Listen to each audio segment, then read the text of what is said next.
Ara Khachaturian, bonjour. Bonjour. Merci de nous accorder ce petit moment d'échange autour de ta vie, ton histoire, tes exploits sportifs.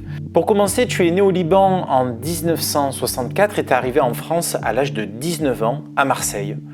Explique-nous dans quel état d'esprit tu étais à ce moment-là. Comment ça s'est passé pour toi ? Mon père qui trouvait que que j'ai quitté l'école à l'âge de 16 ans, que j'étais un cancre et que il voulait que je réussisse comme il voulait lui, que je fasse des études et tout ça. Je suis arrivé en France avec 100 € en poche, je parlais pas un mot de français et je me suis dit je peux pas l'appeler pour lui demander qu'il m'envoie de l'argent, il fallait que je m'en sorte. Et j'étais au pied du mur, mais j'avais la chance d'avoir un métier dans les mains. J'étais joaillier, artisan et j'avais quitté l'école à l'âge de 16 ans et j'ai appris le métier. Et quand je suis arrivé en France pour 3 mois, et je suis arrivé avec un rêve d'être mon propre patron. Alors ces 100 € avec lesquels je suis arrivé sont devenus 7 500 € en 5 ans, en travaillant 16 heures par jour, 7 jours sur 7.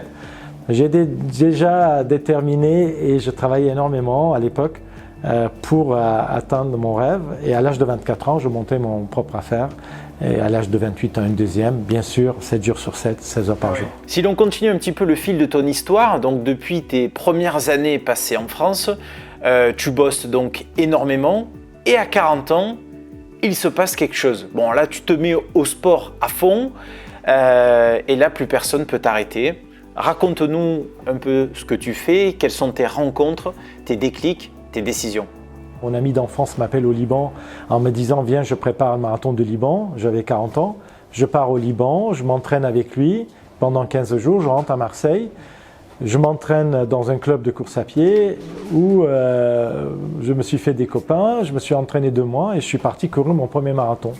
Et ça a commencé comme ça. Et quand j'ai réussi à courir à 42 km à l'âge de 40 ans, pardon, je me suis dit, voilà, ça m'a plu, je dis je vais aller encore plus loin et chaque fois j'essayais d'aller un peu plus loin. Alors le déclic, comme tu dis, quand une journée est faite de 24 heures pour tout le monde et moi je me levais à 5 heures du matin pour travailler à l'époque. Comme je commençais à réduire après ce premier marathon au Liban, je commençais à réduire mon temps de travail. Et au lieu d'aller travailler à 5 heures du matin, j'allais courir à 5 heures du matin. Enfin, je me levais à 5 heures, je partais à 6 heures courir, après je faisais du vélo pendant 1 heure, après je nageais et après je venais travailler.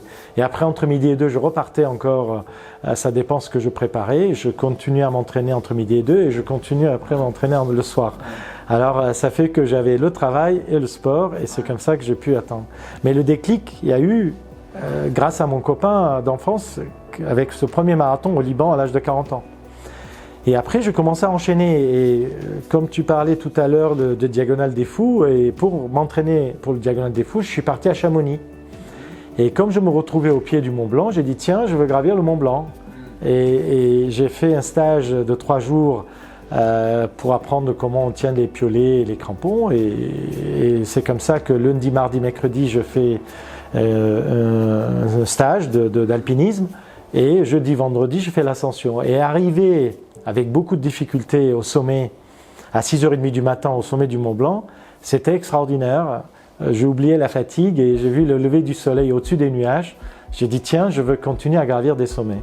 Et le deuxième sommet que j'ai gravi en tant qu'Arménien, je voulais gravir le plus haut sommet, enfin pas le plus haut sommet, mais le mont Ararat, qui se trouve aujourd'hui en Turquie.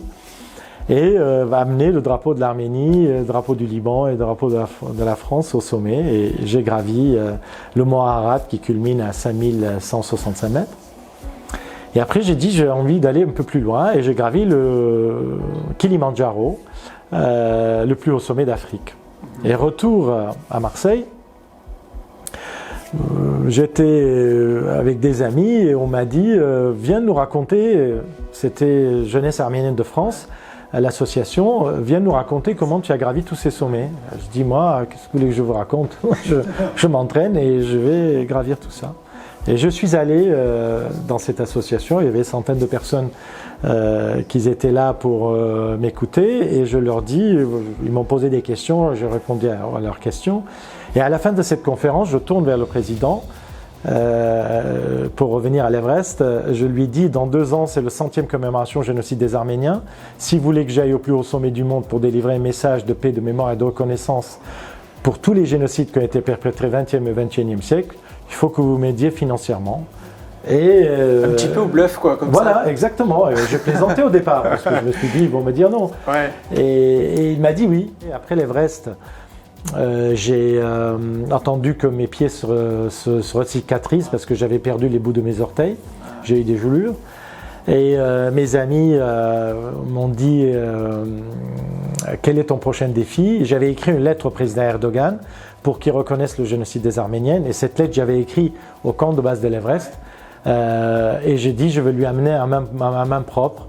Et je suis parti en courant de Marseille jusqu'à Erevan, 107 marathons en 107 jours, 4550 km, bien sûr en passant par Marseille, Monaco, Italie, Slovénie, Croatie, Serbie, Bulgarie, Grèce, Turquie, Géorgie et Arménie. Bien sûr, la grosse partie, c'était la Turquie, 2000 km.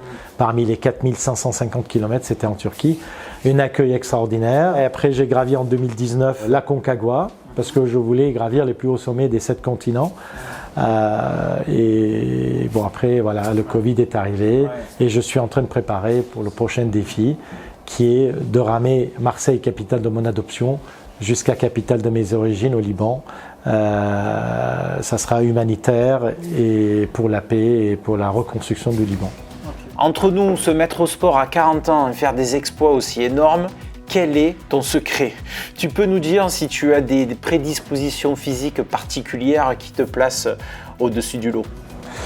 Je pense pas, je me considère pas au-dessus du lot, j'essaye de me surpasser, je sors en permanence de ma zone de confort et c'est grâce à ça que j'arrive à atteindre des objectifs. Mais ça a commencé tout doucement, ça a commencé à faire des courses de 10 km, après des courses de 15, 20, 30, 50, 100, 170. Ça a commencé comme ça. Alors c'est des années d'entraînement et à chaque fois je poussais mes limites et c'est grâce à ça que j'ai pu arriver. Mais je pense pas que j'ai... T'as pas un cœur hors norme ou des 3 poumons au lieu de 2? Non, alors on a fait des tests. J'ai un cœur que je suis arrivé en entraînant à le faire baisser. J'étais à 65 pulsations, je suis descendu à 49. Et j'ai des poumons tout à fait normaux et je commençais à 40 ans. Alors aujourd'hui, tu as une certaine notoriété qui te permet d'attirer un petit peu des sponsors plus facilement qu'au début, mais ça n'a pas dû être simple au début. Alors tu viens de nous raconter à l'instant qu'il y a eu des moments où tu as osé demander un petit peu au bluff, mais au-delà de cette anecdote, quels conseils pourrais-tu donner aux porteurs de projets pour parvenir à fédérer des sponsors et des mécènes?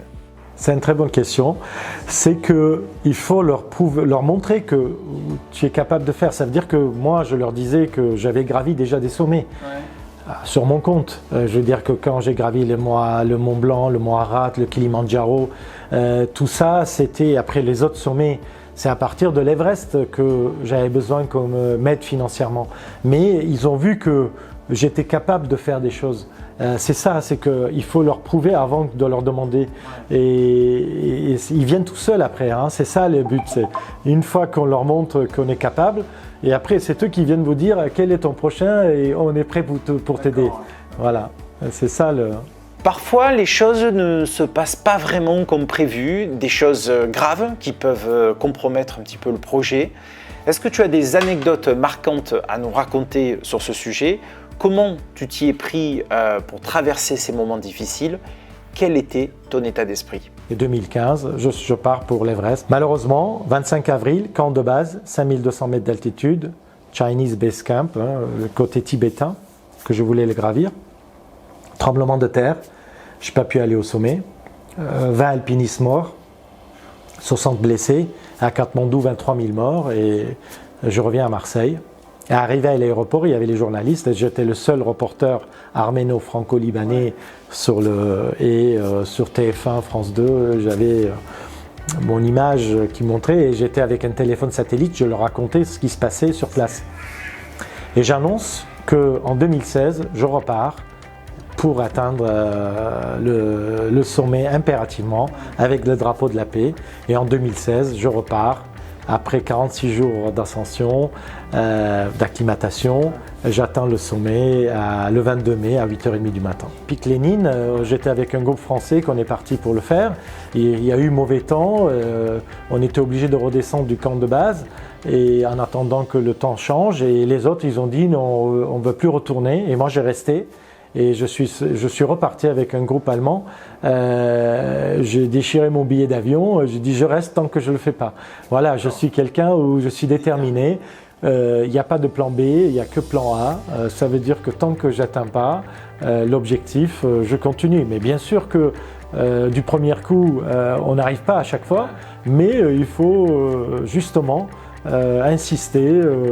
Et aller au bout. C'est qu'on a un plan B, souvent on se dit bon on n'a pas pu arriver au plan A, ben on va bifurquer sur le plan B. Mais quand on n'a pas de plan B, on n'a que le plan A, on essaye de dire bon voilà, l'objectif est là, cette fois-ci ça n'a pas marché, ça peut arriver, et bon on va retourner et on va réessayer.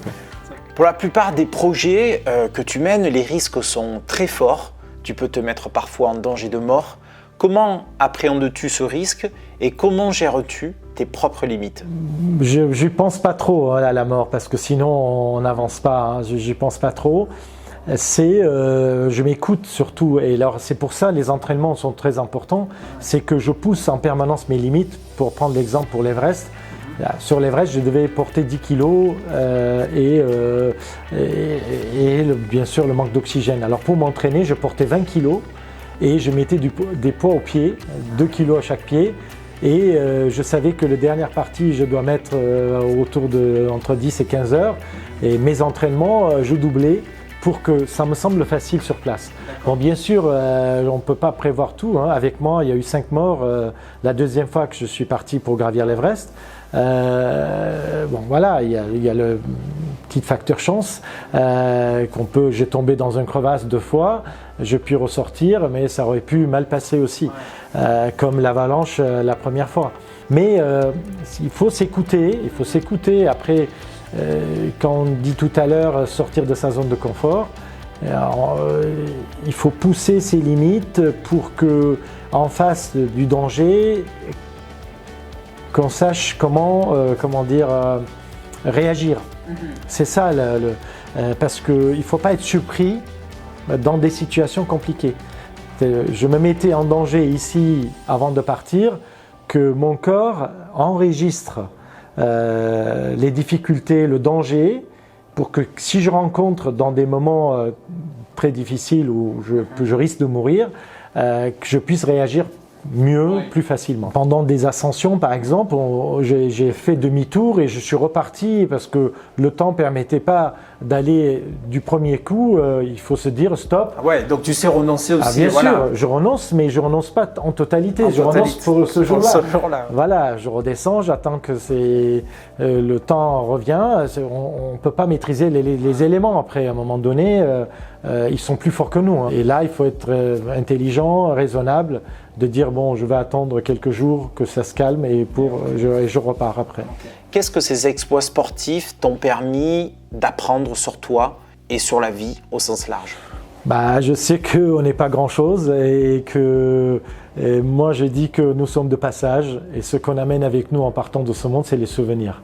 Et le maximum de souvenirs qu'on peut prendre dans la vie, en famille, avec des amis ou pendant nos aventures, et en partant, c'est ça qu'on amène avec nous, et si on amène quelque chose. Nous voici pour le mot de la fin. Quel message aurais-tu envie de faire passer aux personnes qui nous écoutent?